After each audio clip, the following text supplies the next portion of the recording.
In 1961, an ordinary man walked into a laboratory. 8 minutes later, he believed he had killed a stranger. He wasn't a psychopath. He wasn't a psychopath. He was a volunteer. History remembers monsters. Psychology remembers something far more terrifying. They were human. Most evil doesn't arrive wearing a mask. It arrives wearing a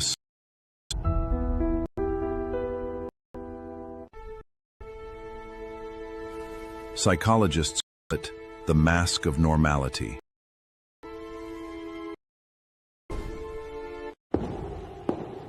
People don't fake kindness because they care.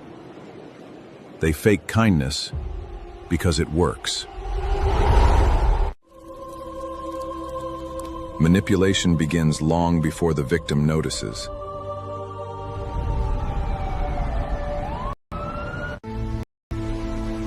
Trust is rarely stolen, carefully earned.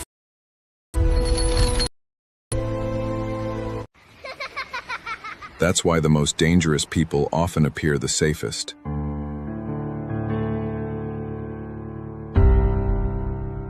Psychologists call one trait lack of empathy.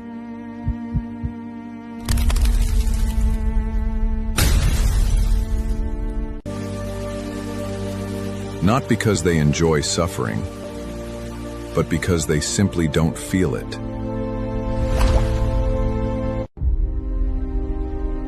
Imagine playing chess, where every person is simply another piece. Winning matters more than people.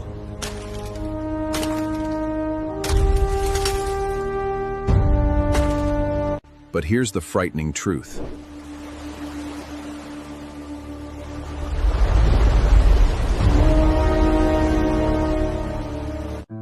Not every evil person is born different.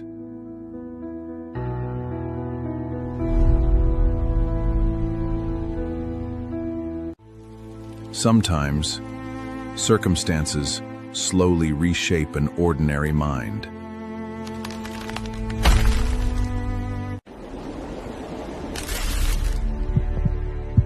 Fear changes decisions.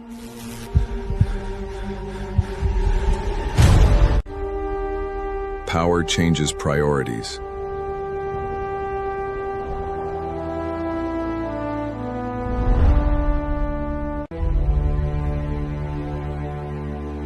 And absolute power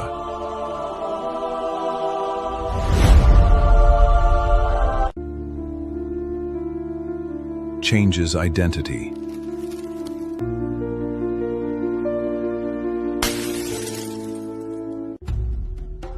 That's why evil rarely begins with murder.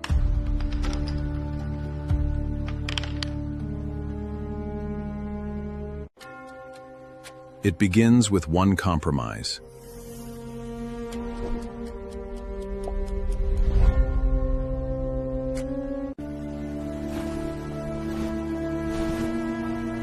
Then another.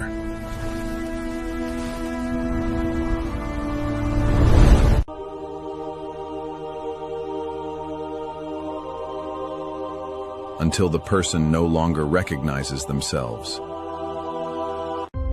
The terrifying part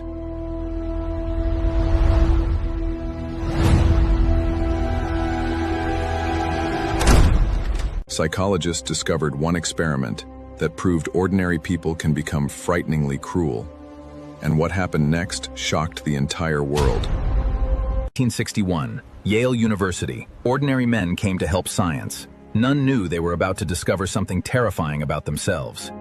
No criminals, no killers, just ordinary people living ordinary lives. The volunteers believed another man sat behind the wall, waiting to answer simple questions. Every wrong answer required an electric shock.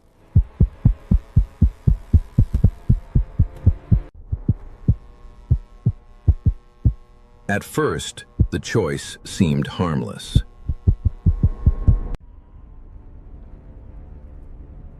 Then a voice came from the other room. Some volunteers looked at the scientist, hoping he would stop them. He calmly replied, "Please continue."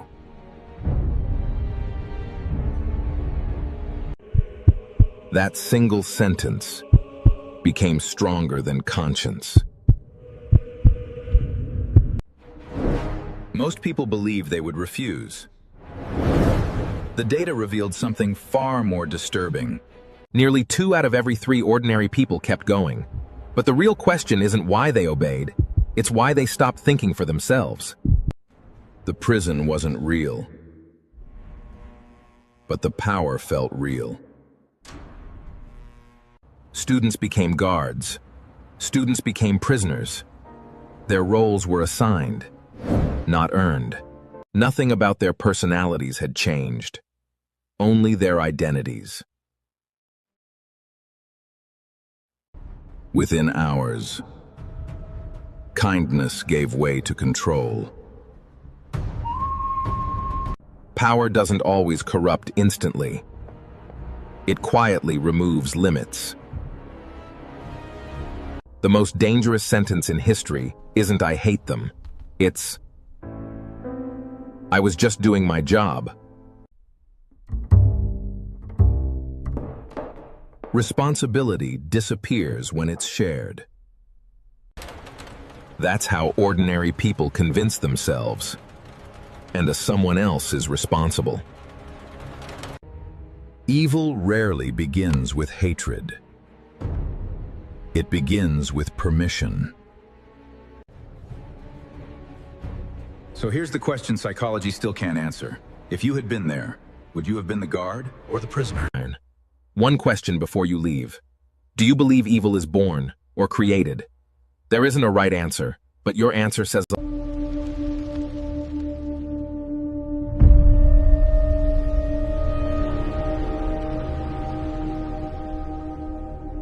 In 1961, an ordinary man walked into a laboratory. 8 minutes later, he believed he had killed a stranger. He wasn't a psychopath. He wasn't a psychopath. He was a volunteer. History remembers monsters. Psychology remembers something far more terrifying. They were human. Most evil doesn't arrive wearing a mask. It arrives wearing a smile.